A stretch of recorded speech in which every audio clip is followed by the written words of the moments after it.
Bismillah, alhamdulillah, salatu wassalamu ala rasulillah. Okay, this will be, I think the 23rd narration in Sahih Muslim. I say narration because some hadiths have multiple narrations. So we'll go into the next one. It's a totally new narration here. It is narrated by Ibn Abbas radiallahu anhu. Yeah, I think this one is translated in this book here. This is the hadith of Wafd Abd al-Qais, the envoy of Abd al-Qais, when they came to visit the Prophet ﷺ and learn from him. Let me see if I can find it here. Anyhow, let me just translate. He says that the envoy and the ambassadors of Abd al-Qais, which is a tribe, they came to Prophet ﷺ and they said to him, O Messenger of Allah, Ya Rasulullah, Inna hadha al-hayya min Rabi'a. They said, we are a part of the tribe from another bigger tribe called Rabi'a. وَقَدْ حَالَتْ بَيْنَنَا وَبَيْنَكَ كُفَّارُ مُضَرٍ. And we are not able to come to you because there are some other tribes who are disbelievers in between us and you, in a place called Mudar. This people of Rabi'a or Abd al-Qais, who are part of the tribe from Rabi'a, they lived further east in a place called Bahrain. And the Bahrain of that time is different from Bahrain of today. Bahrain of that time is basically the eastern coast of Arabia, what is now called Al-Ihsa. You know Al-Ihsa? This part used to be called Al-Bahrain. Now Bahrain is only that island. But no, Al-Bahrain at that time was the eastern part of Arabia. That's where they lived. And between them and Hijaz was this place called Mudar.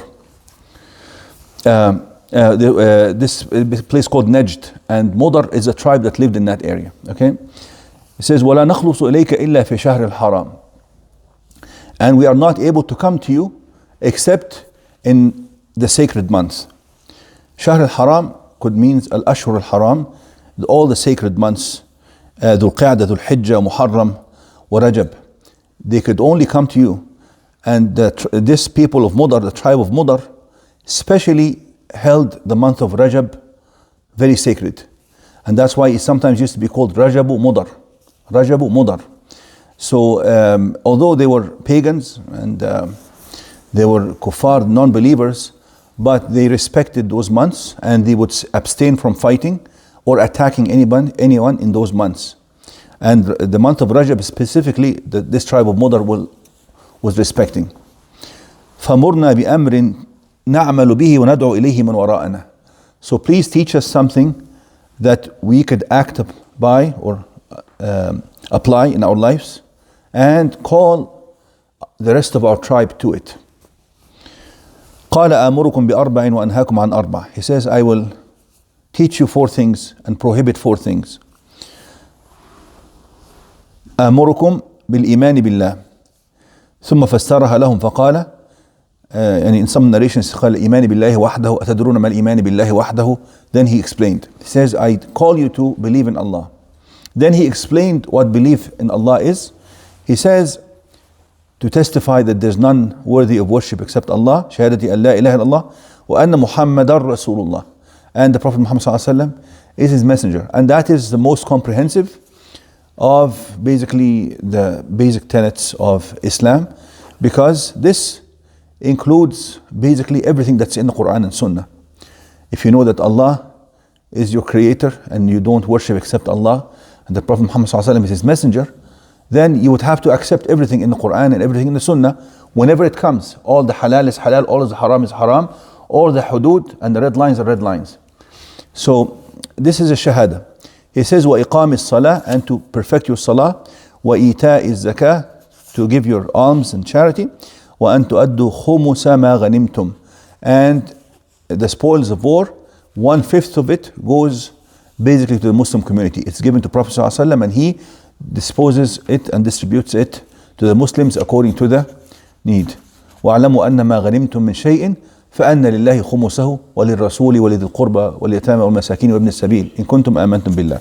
So Allah says this 1/5 is distributed according to what is mentioned in this verse. And then he says, and I forbid you the following.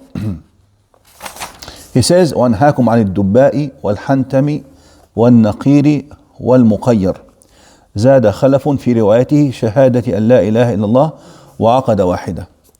عقد واحدة يعني when he was teaching them, he was going like this, 1, 2, 3, so that they can remember. Of course, when he says 4 and 4, this is so that people pay attention. What are these 4?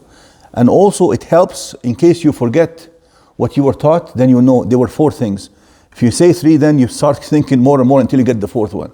So that's why you see sometimes in some of the hadith mentioning names, numbers. Like for instance, السبع الكبائر, اتقوا السبع الكبائر, سبع الموبقات. He mentions 7, but the kaba'ir are more than this. But he mentions those numbers so that at least you don't forget the major ones. Okay. Now let me explain this one. أنهاكم عن الدباء. الدباء is basically in Arabic القرع. القرع هو pumpkin. هو القرع القرع. يقطين هو اليقطين. What is in English translation of يقطين? Pumpkin. Something like a pumpkin. They used to place dates or some kind of fruit in it along with water, and it ferments and becomes alcohol. And it had this property that when you put dates or anything, any of those fruits in it, or grapes or whatever, quickly it will become fermented and quickly become alcohol. So he was prohibiting them from using these vessels or containers for their drinks, especially if they're going to place some fruits in those, along with the water in these containers. Now, this is called intibadh. Intibadh is to put these fruits like dates or grapes or whatever in water in a certain container. You're allowed to do that, but here he was prohibiting them from doing it in certain vessels, because in that hot environment, those vessels, when you put these things in them, quickly it becomes alcohol.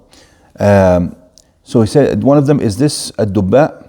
The other one is al-naqir. Al-naqir is also, they get a piece of wood, like the trunk of a tree, like a palm tree or something, and they carve it from the inside to make a vessel of it as well. And that also helps. They used to use it for fermenting and for making alcohol as well. So this is all related to alcohol, this prohibition, the different kinds of vessels for the same reason. And also al-muqayyar or muzaffat in some other narrations, they used to get also some other vessels and they line it from the inside with al-qar or al-zift. Al-qar or al-zift, yani, how do you translate al-qar or al-zift? Anyhow, it's some kind of lining that would also make it more likely to ferment. They used to put a certain lining on the inside. Al-hantam hiya al-jarra khadra, also some kind of vessel. Anyhow, all these vessels, he was prohibiting them, and he allowed them to use something called as-siqa. As-siqa is a vessel that is made out of animal hide, and it is filled with water or whatever, and you just tie the top, and sometimes they hang it. This way it remains cool, and things do not ferment easily in it. Now, so basically this is just the reading of the hadith, and those people actually were one of the earliest people to embrace Islam, to the extent it is mentioned by Ibn Abbas that the first Jum'ah that was prayed after the Jum'ah of the Masjid of Prophet Muhammad ﷺ in Medina was the Jum'ah prayed in Masjid Abdul Qais. Those people in Bahrain, all the way far in the east. After those people went back, they called the rest of the tribe to Islam, and they prayed the first Jum'ah over there after, of course, the Medina. One more thing I was mentioning. Yes, here when he told them to use a siqa, which is made of animal hide, and the narrations will come, I'd like to mention something to you here.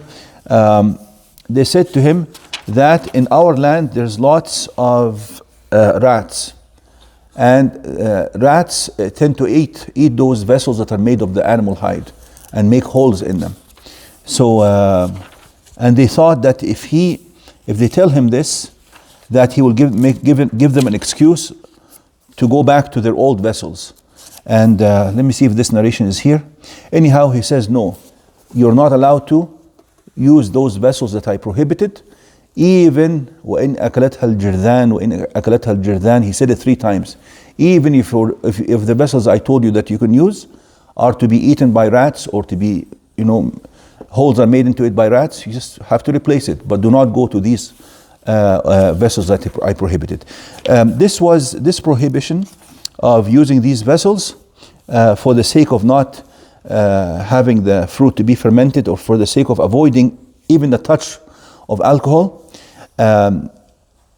Scholars say that later on in Islam, when alcohol was known to be totally prohibited and people abstained from it, Prophet ﷺ allowed people to use such vessels as long as they were very careful that nothing ferments. If there's any sign of fermentation, that some of it is becoming alcoholic, then they have to avoid it. So he left it up to their judgment at the end. But early on, the prohibition was extremely strict. So even though they had such a hard time keeping the stuff in regular vessels that he told them to do, and they told them that rats will eat it, he says, still, you have to deal with this matter. And they say that because Arabs were so much loving and used to drinking alcohol and getting drunk, that the only way for this prohibition to be established in them is for them to avoid it strictly, especially at the very beginning. And of course, it's to be avoided altogether. But even here, the prohibition is not even for alcohol. It's prohibition to use any vessel that possibly can lead to fermentation and lead to alcohol formation inadvertently. You follow? So, and actually, this is what they use now in psychology. Like for instance, people who are alcoholics, when they go to a psychologist, how they can abstain from alcohol, how can they treat themselves from alcoholism, they don't tell them take a small drink. No, they tell them nothing, not a single drop. That is the only way you can get out of this problem. Even people who are indulging in unlawful sex or promiscuity, they say the only safe sex is no sex. Did you hear this before? Yeah, probably doctors know this very well.